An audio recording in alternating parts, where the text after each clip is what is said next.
up, I may have been giving him boring treat, boring treat. When he walks up, wow. Is that the You alarm? need to do something about that. Do you need to excuse yourself? I was like, who has a chicken or rooster?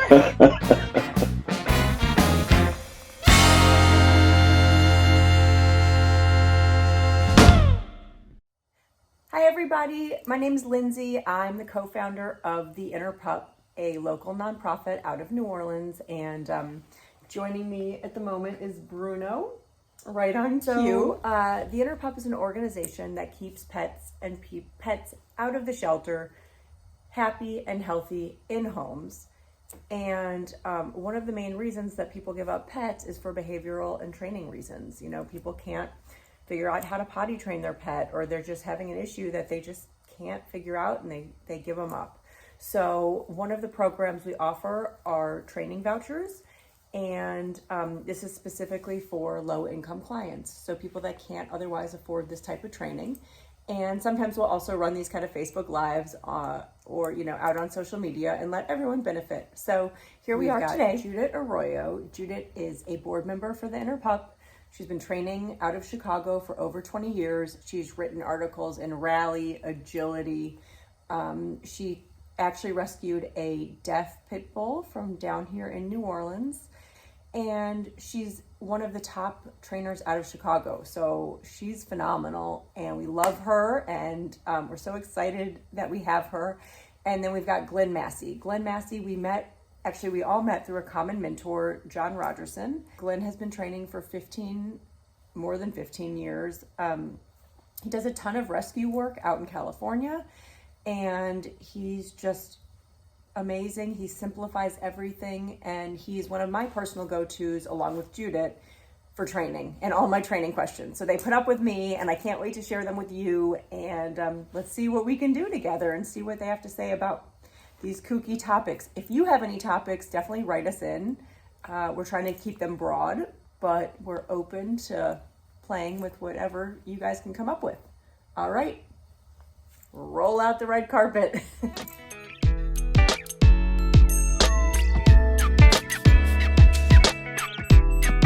Hi, you guys. Hello. Howdy. Okay. How are you? Good to see you. Yeah, Love you thanks for both. having us. Oh, it's my honor. So the topic at hand is dun dun dun dun dun dun dun dun dun. It's backwards. Wait. It's backwards. Oh no! Wait, I'm out of hot dogs. Help! Oh.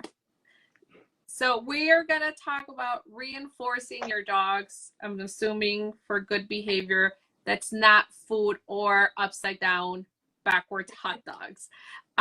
So I would say every dog is motivated for something, right? It's not always food. Food can be the easiest to reward with, but think about what makes your dog happy. What do they want? You're a big motivator, right? They want to be around you, or they want your attention.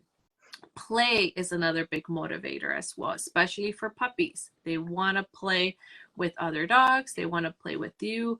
Use what your dogs want to do as a reward. So you can ask them for a sit, and then you can pet them.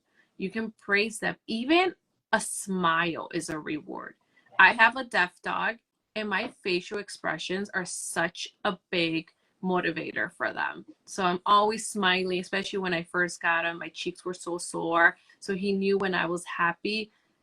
It also makes you more inviting and more pleasant to be around. So if you're calling your dog, instead of being upset that they're not listening or that ran away, big smile, make them feel like you enjoy their company, you want them to come, and they're more likely to come.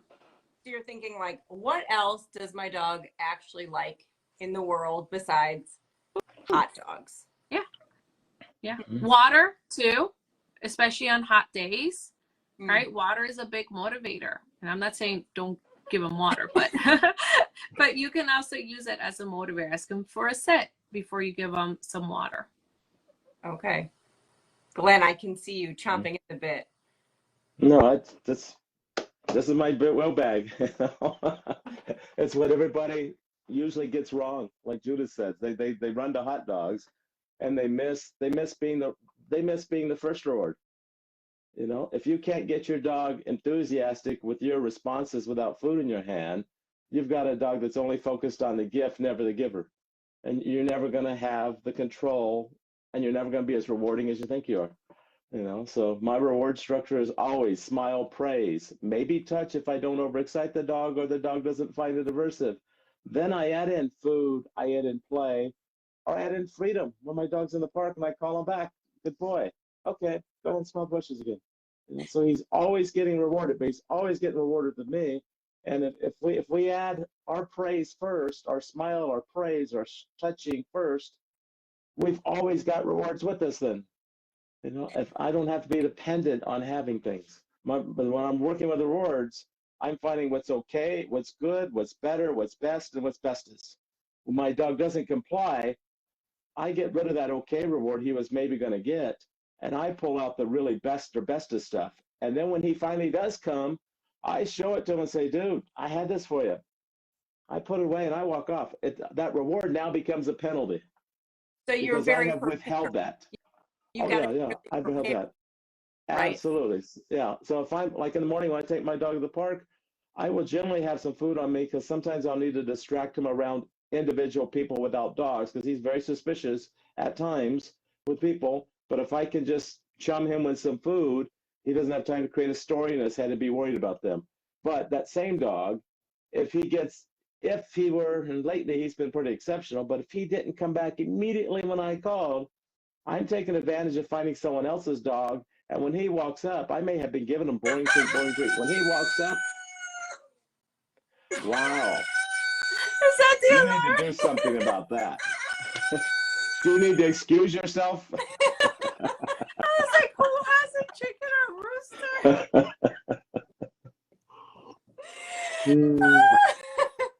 Oh, goodness. Okay. Is that how you wake up in the morning? That's my alarm. I was not expecting it. I did that on purpose. That's good. That's Okay. good. All right. Did we say enough there? I think that was good. Yeah. That's good. It was good. We lost track. I actually lost track of time, and I was like, "Oh, shit. My timer didn't work." So that's what. Okay.